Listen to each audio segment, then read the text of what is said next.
So yes, I'm here with several different roles, and I will reflect on aspects of all of them actually in what I talk about.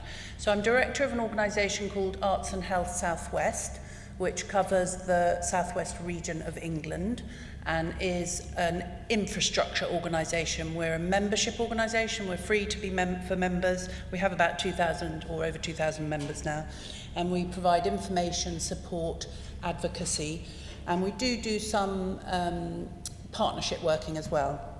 But we are a network of people who work in the kind of areas we've been hearing about this morning. Last summer we did the second Culture, Health and Wellbeing International Conference in Bristol and had over 400 delegates from 22 countries. So what I always like to say when I say that is, this is really a huge international movement, what you might call arts and health, but we've tended to move towards culture and health for various reasons, or even culture, health and wellbeing. The first one of those was in 2013, and in fact Des O'Neill and Hilary Moss brought across a performance of Bewitched to that first international conference, which was one of the absolute highlights of the event.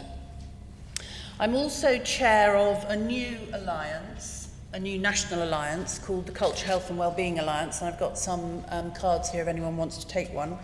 Again, it's a membership organisation that you can sign up for a newsletter at the sort of general membership level. It brings together two existing alliances, one which was around arts and health and one which was around museums and health. And the new Culture, Health and Wellbeing Alliance is funded by Arts Council England and in a new category that they call Sector Support Organisation. And in those two alliances that are coming together, we have representatives from each of the 9 regions of England, so someone from the museum sector, someone from the arts and health sector representing their region. And then we also have a group that we call Strategic Alliance members, who are organisations that don't have a particularly geographic role. They may be art form specialists, something like People Dancing, which is a kind of come out of community dance, Live Music Now, which works with young musicians in various healthcare and special school settings. So organisations that have an art form specialism but work nationally, or organisations that have an arts and health role but work nationally, or a whole number of other organisations that are big cultural organisations and that have a strand of work in health and want to be part of this group. So that alliance, which has morphed out of these other two alliances, will continue to provide, in the person of me, the secretariat for the all-party parliamentary group on arts, health and wellbeing. And I was the project manager for a 2-year inquiry, which the APPG, is how I'll call it, did from 2015 to 2017. So I'm going to take the title of this session, Innovation and Institutional Change, and weave in some of my personal experiences of having worked in the field for over 20 years, with mostly recent developments around the APPG's inquiry and with particular reference to dementia and the arts. So the APPG was formed in 2014, and the aim was to raise awareness of the benefits that the arts can bring to health and well-being with parliamentarians. It's all party groups, whatever they're about, are made up of parliamentarians from all parties and both houses, House of Lords and the House of Commons. And our all-party parliamentary group is chaired by Lord Howarth of Newport and Ed Vasey MP, who was Minister for the Arts until relatively recently. The first event we did in 2014 was based around the Care Bill, which later became the Care Act, and looking at the benefits of the arts and culture following the Francis inquiry of 2012. The Care Act has quite a strong regulatory dimension about the quality of care, which was a direct response to the Francis inquiry, which I'll explain a little bit more about in a minute. But it also required local authorities to put well-being at the heart of their policies for their local population. And the general trend, the language of the Act, if you like, was towards the notion of person-centred care and personalisation and local policy making. I'm sure quite a lot of you have probably heard of the Francis inquiry, but it was around a series, it was an inquiry into what happened at Mid Staffordshire Hospital, where they think up to 1,200, that's a sort of top estimate, of elderly patients may have died as a result of poor care in a 4-year period. Chronic shortages of nursing staff was identified as the key reason, but the general understanding was that organisational culture and poor leadership was really at the root of it. At the APPG event, Sir Robert Francis, who'd done that inquiry, said, to quote him, "Functional processes tend to delete humanity and personal dignity. Staff can have their humanity crushed out of them by bureaucracy."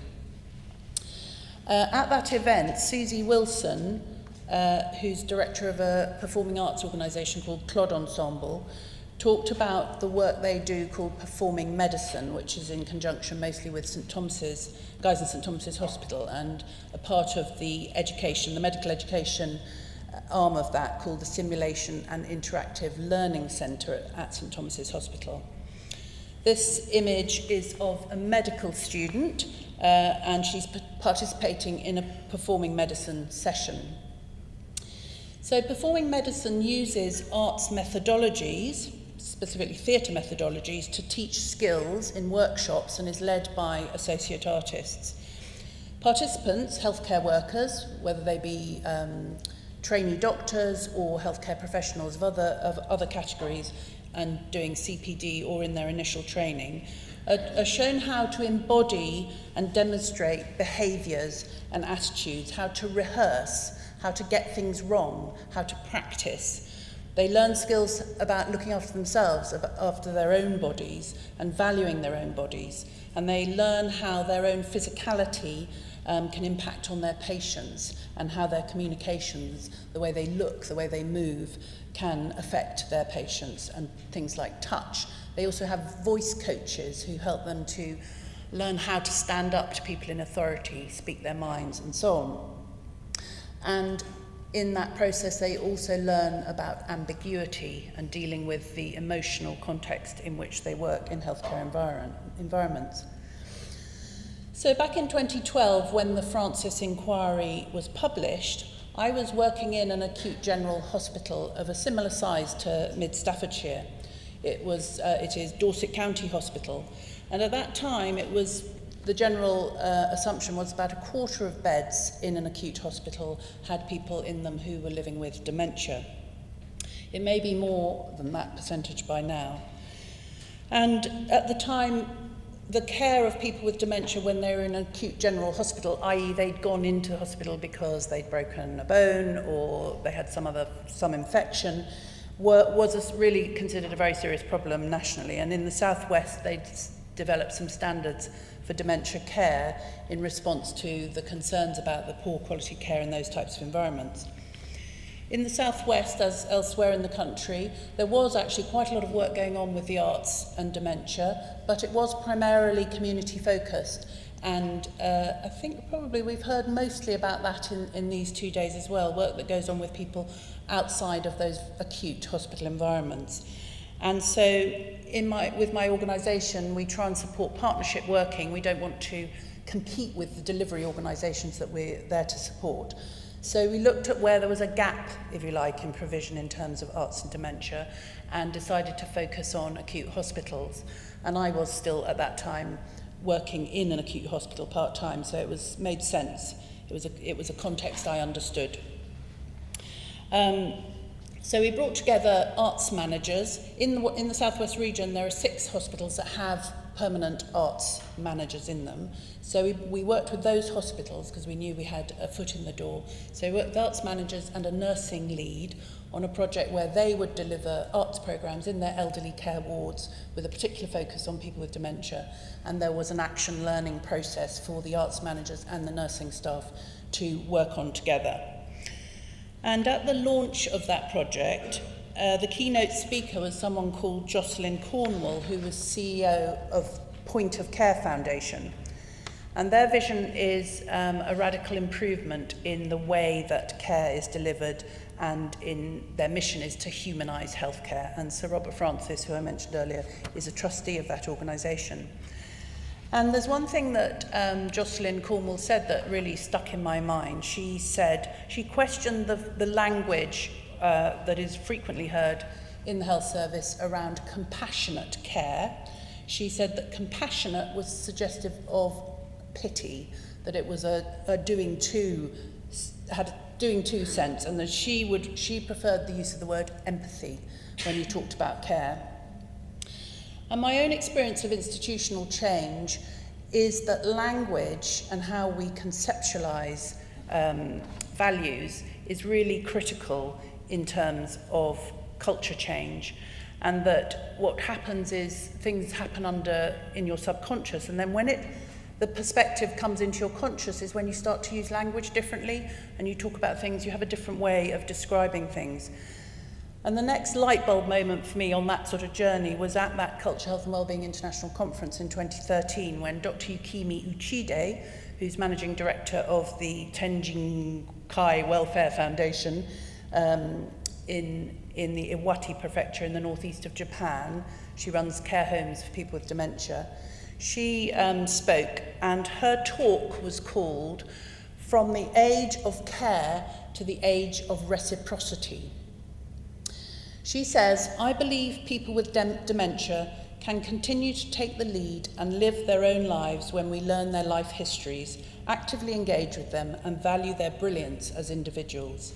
I also believe that despite their condition, they can reaffirm who they are when we value and respect the things that they regard as important in their lives. So Dr. Uchide also uses theatre-based techniques in training her staff, and she looks at trying to train her staff to understand their relationship with the people they're caring for as equals and equal in their care. And a lot of her work came out of the experience of the tsunami, because where her care homes are is right at the heart of where the tsunami in 2011 hit Japan. And I won't go into the story, but it's a very moving story about how people with dementia were able to respond to that crisis situation when they and their carers were escaping from their care home. But after that, she got involved with an organisation called the Honeywell Humanitarian Relief Fund, an American organisation, and together they built the Honeywell Ibasho House, which is in this image, which is to support elders in that prefecture to live in their community. And Ibasho, as a word, means a place where one feels at home. I think you can probably see from the image the type of place it is. And those sorts of spaces and places we're all familiar with in different ways in our work, which encourage intergenerational connection, community connection, and people have. And then this is a beautiful environment. I went and visited her in Japan, and it is a lovely space. I have got a bit more information here about Ibasho if anyone wants to, the organisation, if anyone wants to know about it afterwards. So returning to the APPG and that first event on the Care Act, soon after that we started a 2-year inquiry, and the final report, Creative Health, the Arts, Health and Wellbeing. The big report is pretty chunky, but I have got some copies here of the short report if anyone would like to take those. Was based on a process of 16 round tables in Parliament, and then background research and a call for practice examples which went out across the country. It's a very substantial report, and it's really a survey of a moment in time across England and to a certain extent the UK. One of the things that we slightly struggle with is obviously Parliament is across the whole of UK, but health and arts budgets are devolved, so actually we're funded by the Arts Council and the health policy is only for England. It's based, the sort of theoretical underpinning of it is the social determinants of health, so that fits very well with what we've been hearing about today. It looks at social health and social care policy and arts policy, and then it has a survey of practice and a very substantial amount of evidence, I think about 1,000 references. The inquiry arrived at 10 recommendations and 3 key messages. And I thought I'd just read out the key messages, which were an attempt to summarise what our findings were. The arts can help keep us well, aid our recovery, and support longer lives better lived. The arts can help meet major challenges facing health and social care, ageing, long-term conditions, loneliness, and mental health. The arts can help save money in the health service and social care. At the end of the report, there's a drawing by David Shrigley, and I don't know if you know about David Shrigley, but he had his sculpture on the 4th plinth in Trafalgar Square during the period we were doing the inquiry, and he did some illustrations for the report, which I'll talk a little bit more about later. And then there are a number of endorsements in the report by significant figures from the health sector and the arts and culture sector, and one of those was the artist Grayson Perry. And I love this quote that he sent us: "Art helps us access and express parts of ourselves that are often unavailable to other forms of human interaction. It flies below the radar, delivering nourishment for our soul and returning with stories from the unconscious.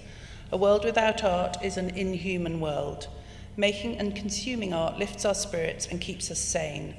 Art, like science and religion, helps us make meaning from our lives, and to make meaning is to make us feel better."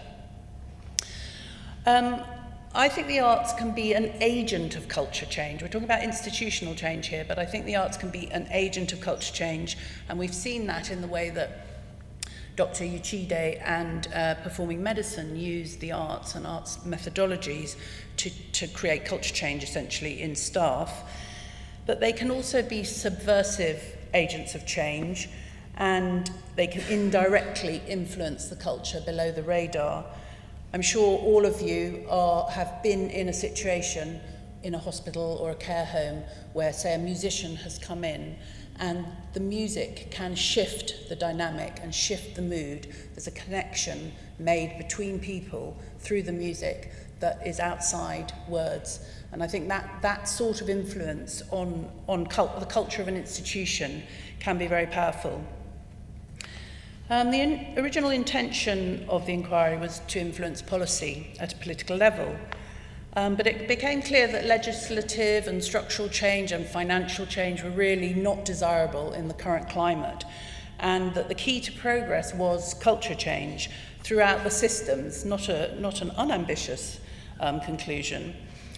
Lord Howarth writes in his foreword to the report, "The essential need we identify is culture change in conventional thinking leading to change in conventional practice." But how? It's a very elusive concept, and during the inquiry process, about halfway through, I had to give a talk. So I tried to draw the world I was working in. I got very excited by and energized by feeling that actually in the arts and health world, or work, we were part of a much bigger movement in health and social care, which is characterized, at least in the literature now in England, around this notion of a healthy and health-creating society. It ties in with all sorts of developments like prevention, the emphasis on prevention, going upstream, the idea that people need to manage their own long-term conditions. It's a response to the current developments in health and social care, which are so overwhelming and we're all aware of. But it's an energizing concept, and I feel like it's helpful to us to think that we're part of a much bigger movement. So at the top of this, you've got this sort of rather utopian space where we've got a healthy society, people are right at the heart of it, you and me are at the centre of it, we have healthy communities, we have healthy places, it's about the environment, and out of that would naturally flow social capital, energy, people volunteering, people would work more, they would provide more taxes, that would make for a better, stronger economy, and all the rest of it. But at the bottom here, and I didn't really subconsciously, I don't think, mean to drown politicians under the Thames, but we have the House of Parliament and this sort of water wheel which is churning away, churning out policy, churning out directives. And I was really struggling with the fact that we had this vision of a very joined up space in which we were part of the solution, and then this really very unjoined up experience I was having working with parliamentarians. So the departments being very separate, the Treasury controlling sort of a divide and rule policy through money, and then out of that wheel of government would come these various different organisations and bodies that we all deal with. And, you know, I was having to get my head around the fact that it's our taxes that pay for all of that. And anyway, it doesn't really make much sense, this drawing, but that was me trying to get a grip on what I was working in, because it seemed so complex and difficult to understand. I would just say I don't mean to be negative about parliamentarians, politicians, and all party groups are a fantastic opportunity to see how human politicians are, and that they're all trying to do their best, and they do actually quite enjoy working together on cross-cutting issues that they care about. And I'd particularly like to credit Lord Howth of Newport, who founded the All-Party Parliamentary Group and has been a long-standing champion of this field of work for many, many years. I would just also mention at this point social prescribing, because it's come up a lot quite a lot in the last couple of days, and it really is taking off in England. And if you're interested in it, I'd look at the Social Prescribing Network, which has got some fantastic documents and resources on their website. One document that I've been referencing recently, which just explains the whole thing, gives you ideas about the link workers, the different models there are out there, different ways of setting it up. So that is a real opportunity, I think, and does make this emphasis on local assets and an asset-based approach, and fits very well with community development, as we were hearing earlier from Roisin. I do want to at some point pick up on this notion of scaling up, but I think I'll just carry on because I'm not sure how I'm doing with time. Oh my God, time is up. Shall I stop? No, carry on a little bit. Okay, so just very quickly, this is where I've got to with thinking about how we do this, how we develop this work. So we have all have circles of influence. This diagram, circles of influence and circles of concern, I think comes from management development theory. But we all have circles of influence, and even though that previous drawing showed how out of control it all seemed to me, I realised that if we work within our circles of influence, that has a positive impact, because it is where we can be effective. And the circle of concern is actually what depletes us, because we are disempowered in it. And I think that my answer to Dominic's question about how we work together and scale this up is that we work on this basis of joining up through our circles of influence and use our friends, our work colleagues and so on and so forth to push this agenda outwards, and that will grow it. And it is essentially a social movement. I had quite a lot else I was going to say, but I'm just going to see what other... I might just leave you with this, because, even though you can't see the bottom of the last image, David Shrigley actually did his drawings for the inquiry in response to a focus group with service users who'd been involved in the whole inquiry process. So in the 16 round tables that we did, we always had service users involved. And they were, I think, in this argument of 51% gut, 49% evidence. However much evidence there is, if people don't buy into this way of thinking, they can always, particularly in the health service, because evidence is king, they can always argue that there isn't enough evidence. And actually, testimony, stories, engaging people who have experienced the benefits of the arts and culture for their own health and well-being is absolutely key to changing hearts and minds. So I'll stop there, because, yeah, I can talk about other things in the question time.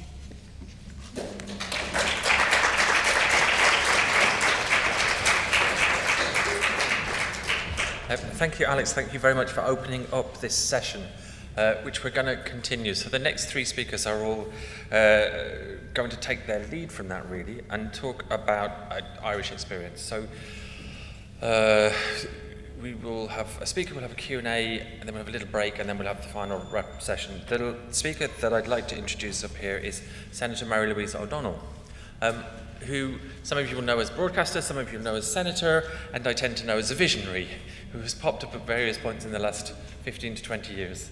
And I knew of a piece of work that she'd done that was cross-departmental, and I'd like her to start and talk about that. Louise, ODonnell, please.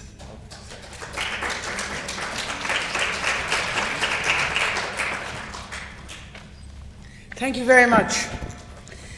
I just want to say firstly that I came from Joyful Noise, and it was absolutely powerful. And Tom Murphy, the playwright, said that when people sing, it's then that you know who they really are. And when I was looking at the young people, it's a great definition of the arts, because it's how you know people when they're allowed to express who they are through whatever art form. Looking at the young people alive and joyous and the energy of it at lunchtime, we knew who they were for that moment, and we mightn't at other times. I just want to start with a quote from the great Heaney, who I had the privilege of working with in Kerrysford way back in the Jurassic Park era when I was young and much thinner. He said, "Now it's high water mark and flood tide in the heart, and time to go. The sea nymphs in the spray will be the chorus now. What's left to say? Suspect too much sweet talk, but never close your mind. It was a fortunate wind that blew me here. I leave half ready to believe that a crippled trust might walk, and the half-true rhyme is love." He wrote it about the cure of Troy. And I used it because I wrote a report for the government about dying, death, and bereavement across all departments outside health. Everybody thinks that dying, death, and bereavement has to do with health, when it has far more to do with the departments outside health. It is the mortality of us all, and it is the ground on which every one of us will stand, and it's 100% sure that it's 100% going to happen to 100% of us. Now that's a statistic nobody can really walk away from, even on a summer's day. And over 29,000 of us die every year, and 290,000 of us are affected by that grief, be it what I might call first-degree grief or branching out. And if you read Seamus Heaney's poem on clearances, where he speaks about spaces that can never be refilled, whether children not yet born, children born, grandparents, sisters, brothers, cousins, aunts. It doesn't matter. The spaces that can't be refilled. And the state is present at our death. It counts us in and it counts us out. And it issues our death certificate. It is the ultimate bureaucratic full stop. It must be able to create a culture where issues of dying, death, and bereavement around, in all its forms, have to be used in a realistic, empathetic way. And I wrote a big report on it called Finite Lives. And I went down to, and it's on the web, or if anybody would like some hard copies of it, I'm very happy to post them to you or whatever, we could talk about it later. And it goes through all the departments, and if and where they think they have a relevance to this.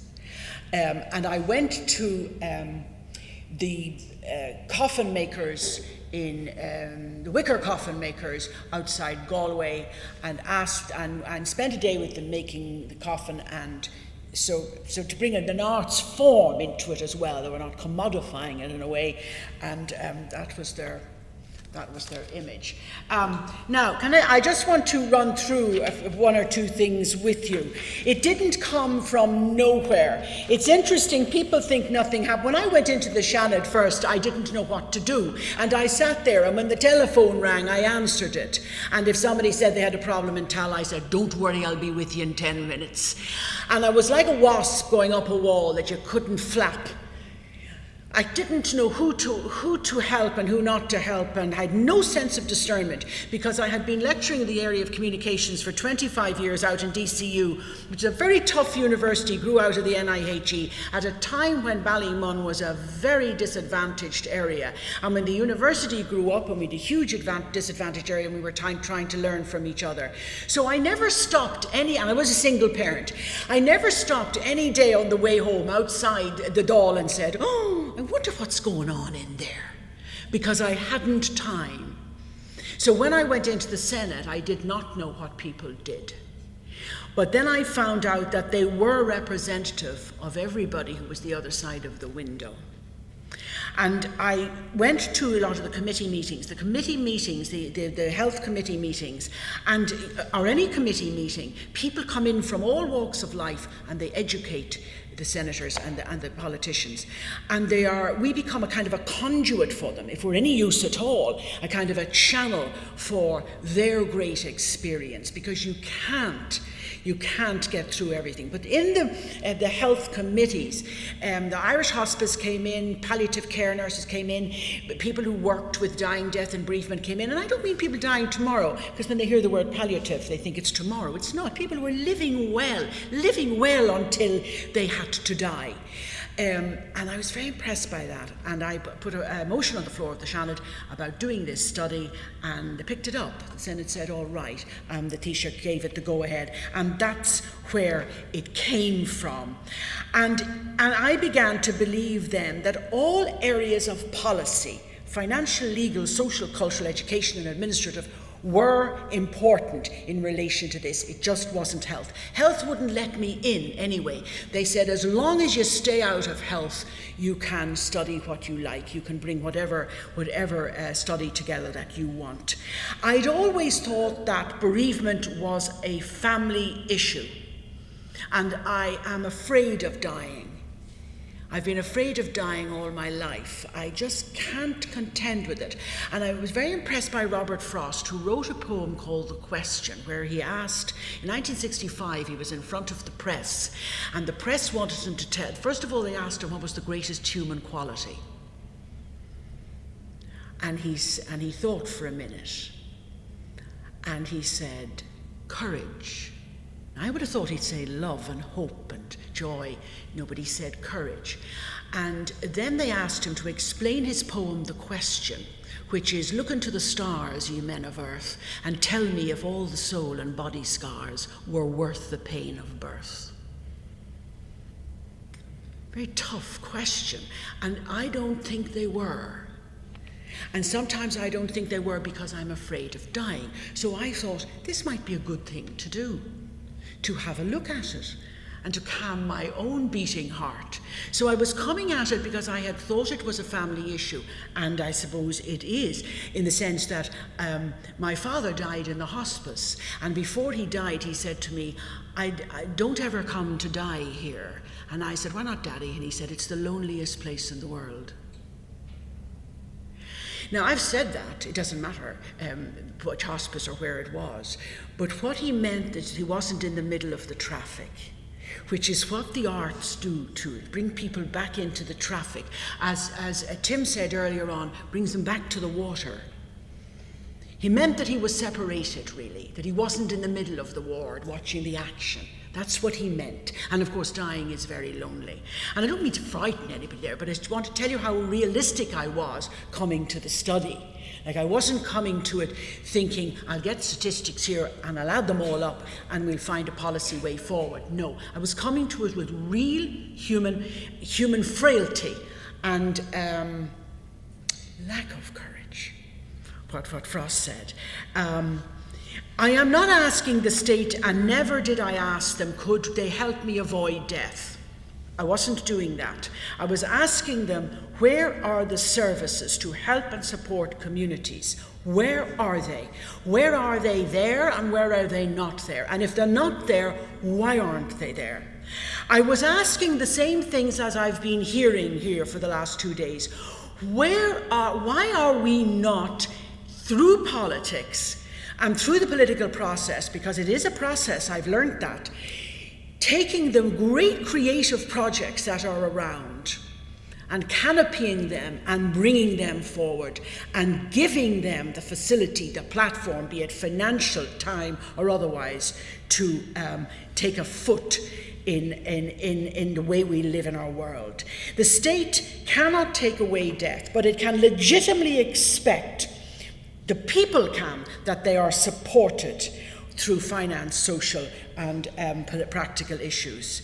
So the report challenges the government through every single department to do better, to be better, to face death and loss at whatever age. It asks the question, do you measure up? Why do you not measure up? Is there absence of foresight or planning or creativity of vision? And also the report seeks to answer those questions across all government departments.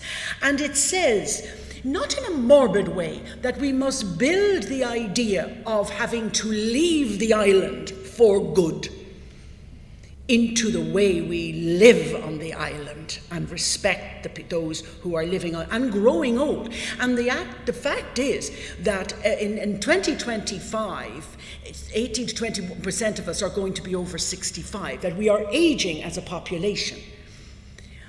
And that comes into the report as well as to how we haven't decided how we're going to deal with that. And building more nursing homes is not the way to do it. The Alone report said that 12,000 people of the 37,000 people that are in nursing homes do not need to be there.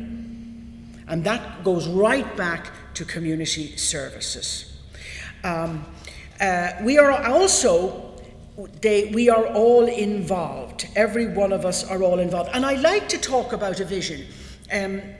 Vincent Brown, when I used the word vision, used to roar laughing and fall off his chair. He hated the word vision. And it was a kind of way of getting at me. But we have stopped using words like that. And we've stopped using words like sacred and beauty. And yet we're so crude in our language sometimes, and we don't use artistic words as quickly and as creative words or imaginative words as quickly as we might use banking language or insurance language. And we are more inclined to think that a mocking or an innuendo or a cynicism is a real intelligence. Somebody out there talking about beauty and the idea of the beautiful and the idea of joy and that's a bit. I recited a poem the other night on Poetry Night on TV3, and Ivan Yates turned to me, who I think was one of your panelists here, who is a colleague of mine, and says, well, that's the greatest load of claptrap I ever heard. It was a poem, The Clots of Heaven by Yeats. So sometimes you are caught also in the language of despair or the language of cynicism. So I was asking the question in the report, when people are at their most fractured, they're most frightened, they're most lonely, they're most silent, how do we start? Through the surveys. And I looked at surveys, I looked at qualitative research, quantitative research, pamphlets, reading. I spent 2 years on it, looking through everything that was happening across every department. And always the centrality came back to the dignity of how we are acknowledged, how our self-worth is regarded, how our self-respect is regarded when human fragility, frailty, life loss comes to our door. It comes always back to the self. And how then does the government step in? We know it's important fact that we're going to die. It is an irrefutable fact.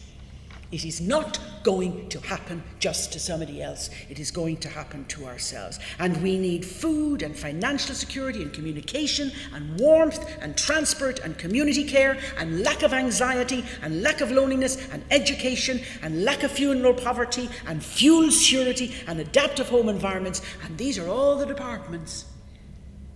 These are all the departments. That is what they're supposed to be doing when we are facing life-limiting issues or life-pending issues. And the state doesn't encourage us to plan for our end of life. Only 30% of Irish people have made a will. There you go.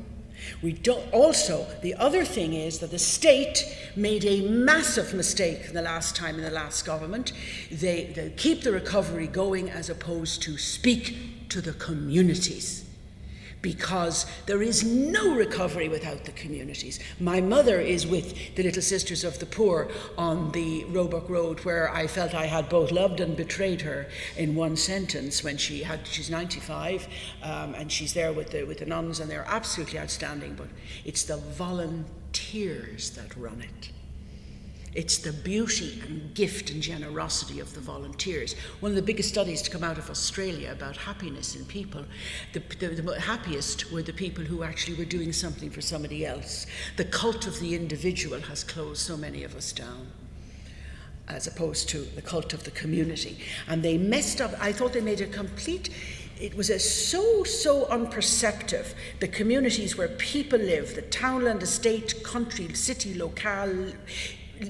We live locally, we do not live nationally. Now, if the political party had said that, you think, well, there's one I might vote for. John McGahern said, everybody comes out of a room, a house, a place, and they go back there, either in their heads or in needs. No matter where that is, or where you make that home.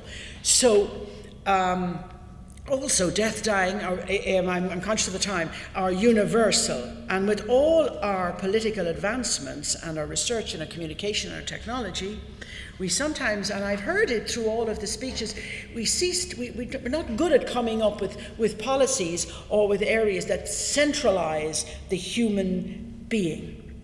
And that is why, and as Alexandra was saying, that is why meaning has collapsed. That is what's happened. You know, that the arts are meaning, they're our heartbeat, they're our meaning. And creativity and imagination is about meaning and value and having a sense of purpose. I was at a lecture about this in Scotland the other day, in Good Life, Good Death, Good Grief, wonderful organisation. And Dr. Ewan Patterson, who's a doctor who works in central Glasgow, was talking about the purposeless people. And I knew immediately he was talking to people who have no power of attorney, who have no voice, who have no way forward, who have no sense of, that they're involved, that they're part of something. And he was talking about disadvantaged areas. He was talking about death in disadvantaged areas. And he was talking about health in disadvantaged areas. And he was talking about the complete need for creativity. And we heard it here, with all the different communities bringing people back to some sense of the brilliance that they are. And I was trying to nail that also in the report. I could have done the report just on the arts department, which they refused to call arts. Culture, heritage, and Irish. It used to be the island and the Wales and something. But we won't even say the word, because you could look at the Department of Arts in Ireland and you could ask the question, why don't you give 25 points, or the Department of Education, to music and visual art in the Leaving Certificate? Wouldn't that be a good start? As opposed to just mathematics. You could start there, because if I was in trouble at 21, I don't think I'd be turned into algebra. I might look to music or poetry or communication or visual art or dance.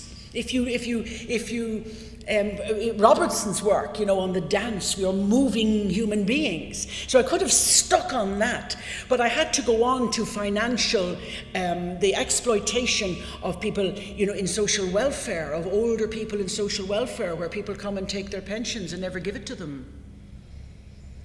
I had to look at that. I had to look at funeral costs.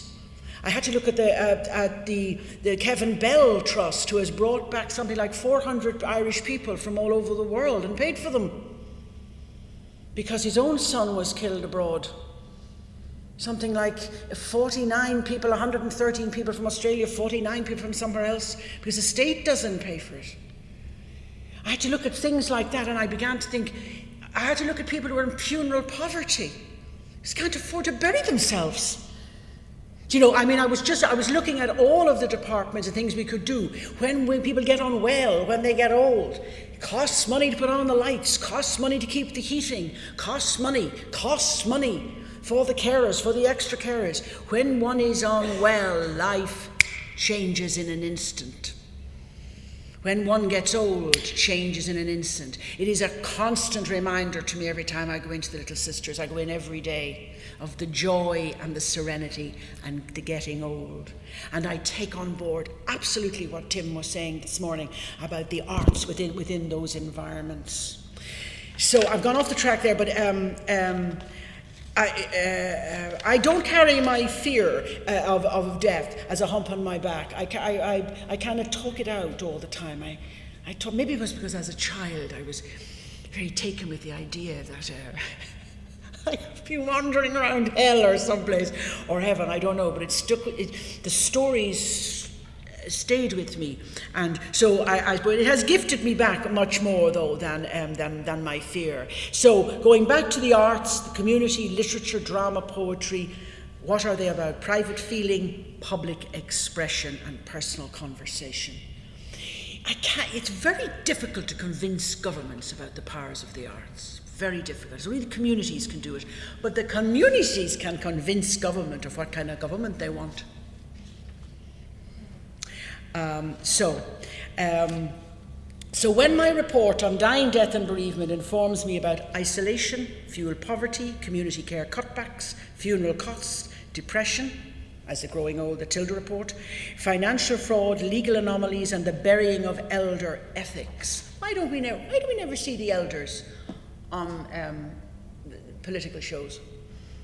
You see Mary O'Rourke, and she's very, very good, but I'm talking about, but she would have been in the business, she would have been in the public domain. We never see older people. Shouldn't they have something to tell us? We would have programs where they speak. I think about Tim's idea again. I thought we haven't got something similar to that. It was wonderful experience talk. Why don't we have a live program like that every day? Why are we repeating everything from Good Morning Ireland till we go to bed at night? If we've heard it on Good Morning Ireland, then we hear it again, it's more gibberish and more gibberish and more gibberish. Why don't we hear some of these people on our national? We're paying the license. That's it. I had a bit of a rant about that as well.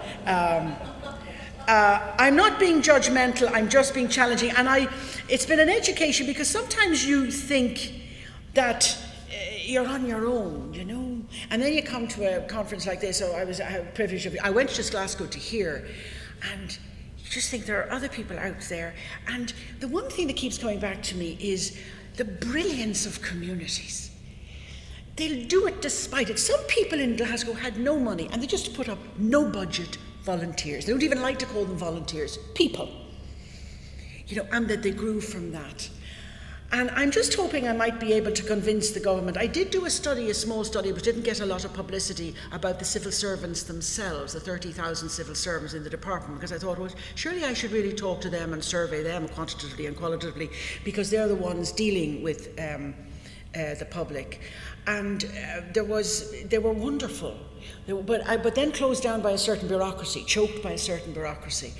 But it was interesting. Their bereavement for a child or a husband or wife or whatever was extended to 21 days for 3 days, which I thought was something, that they were allowed grieve, allowed be human beings, because of their work in a huge rat race. But I mean, when people talk about the Senate, and closing down the Senate, I understand that, but you don't get times. There's only times like this you get to be able to tell people that there are very good things with dementia, with suicide awareness, within the law and within legislation happening, that senators don't necessarily always sit there all the time, and that we look to the committees. The committees are brilliant, and we look to the experts to come in who know what they're talking about. And if I would suggest any of you who want to come in front of committees, whether it be the arts committees, social committees, community, do it. Come in and influence. Keep influencing. And also remember, when it comes to elections, that the communities have the power. If the politicians are not prepared to stand behind communities, no matter whether they're that size or this size, then they shouldn't be there. Because they make up who and what we are, and we are becoming more isolated and more codified in everything we do. Now there's recommendations. I even got Maloney, the great photographer, to take a wonderful picture. I'll give you one example of a picture here I took for each department. I'm finished.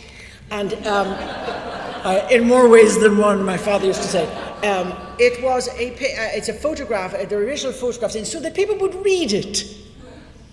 And it's of Glasnevin Cemetery, a place of beauty, a place of life, a place of lectures, a place of artists, a place of shopping, a place of designers, a place of walking tours, history, trees. And when I asked the Department of Arts, Heritage, the Islands and the Wales, did they think they had any relevance with dying, death and bereavement? The answer, no. Now, I'm not suggesting we should all go up there and spend our lives there, but even at that level, we asked the Department of Education, the bereavement services for children and teachers. It is huge. The teacher training, bereavement, the idea of communication with those who have massive losses that are clearances for the rest of their lives. So it's just a way forward. It's not judgmental, accusative, it was a way forward. I would be delighted, and I will send it to anybody who wants it through Dominic, and if you don't pick it up on the web. I'm very bad about websites because I don't like the abuse and all of that. So, but I have to have one now. So it's on the website, it's on our website, so do pick it up. It's been an absolute pleasure to be here, and I don't know how to rush through it. I could have stayed just with arts, but thank you very much for affording me the time. I really appreciate it. Thank you.